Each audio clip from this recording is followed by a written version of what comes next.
What is up, YouTube? So what I have here is an iPhone 7 Plus, and in this video I'm going to be telling you whether it is still worth it in 2020. First off, this iPhone is over 3 years old, about to turn 4 years old this year, and it was released in October of 2016. This iPhone was the start of an era, and I'm going to be showing you why in a little bit. So if you take a look around the iPhone, you will see that there is no headphone jack. And this was the first iPhone to remove that. And it basically became the trendsetter of no headphone jacks. So this truly was a special iPhone during its time. And shortly then, Android manufacturers followed. Now in a world where having no headphone jacks is absolutely normal, it really shouldn't be a deal breaker for anyone today. Unless you're still a fan of wired technology like I am. So once again, under the home button is Touch ID Generation 2.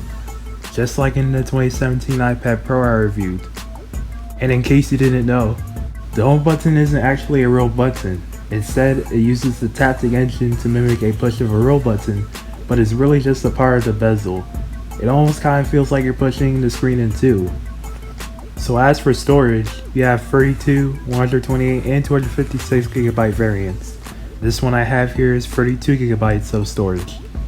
And as for software, it is running iOS 13.4.1 with no issues at all. Seems very stable as it was when it was new, even on this latest version of iOS. So you really shouldn't have any issues with speed whatsoever. Considering this iPhone is almost 4 years old, it is still plenty powerful. Now testing out Instagram, scrolling does feel smooth, but unlike the iPad Pro I reviewed, this one is running at 60Hz. Which is half the refresh rate of that iPad Pro. I mean, it's really hard to tell the difference unless you put them side by side. Once again, everything does feel smooth. Animations feel smooth, response times are good. I mean, in 2020 you are still going to be impressed by this phone despite its age. Now moving on to Twitter, which actually runs very smoothly as well. Colors do look nice on this 5.5 inch 1080p Retina IPS panel. Now it's not the best, but it also isn't the worst. It actually still looks great even in 2020. Much better than the iPhone 6's panel. One thing to note, if you are going to be getting this over an iPhone 8 Plus, this iPhone does not have True Tone technology, so you won't be getting that on this iPhone. You would have to upgrade to the iPhone 8 Plus for that. So that's the only downside of this iPhone.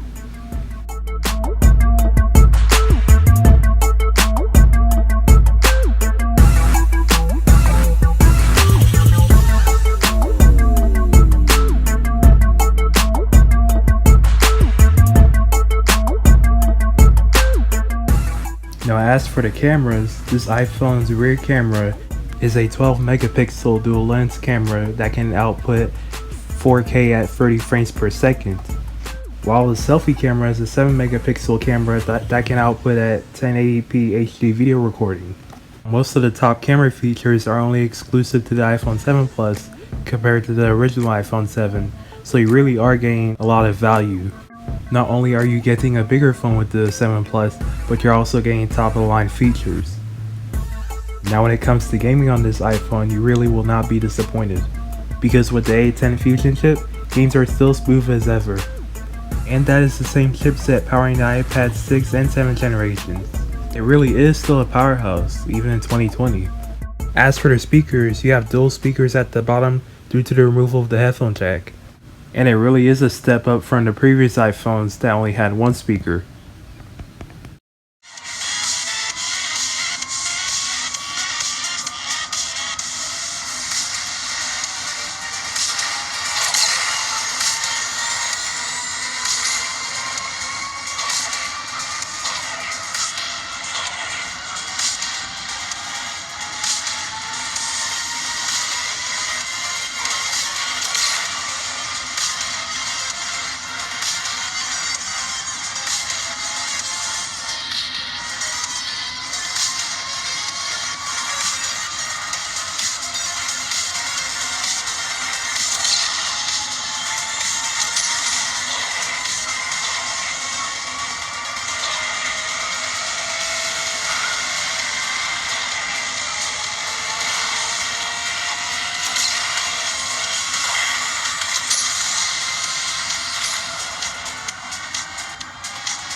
So to finally answer the question of the video, is the iPhone 7 Plus still worth it in 2020?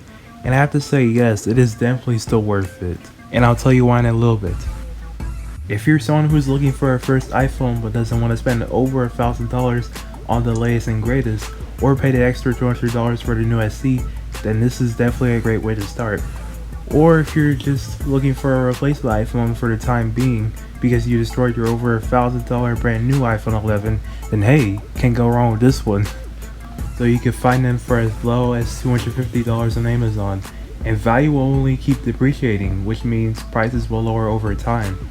However, I'm pretty sure if you're lucky, you can find a dumbed down iPhone 8 Plus for around the same price as the 7. I mean, they're pretty much the same phones, excluding the chipsets and the True Tone technology, but the iPhone 8 is more future-proof than the 7, meaning that it'll have a longer life expectancy for software updates and such. But the iPhone 7 in general is still a great find in 2020 considering what you get for the money. The A10 Fusion chip is still plenty powerful in 2020, and there's a reason why Apple still uses them in the current iPads. So again, if you enjoyed this video, please leave a like. Do not hesitate to leave a comment because I will try to reply to any comments that you might have. Thanks for watching.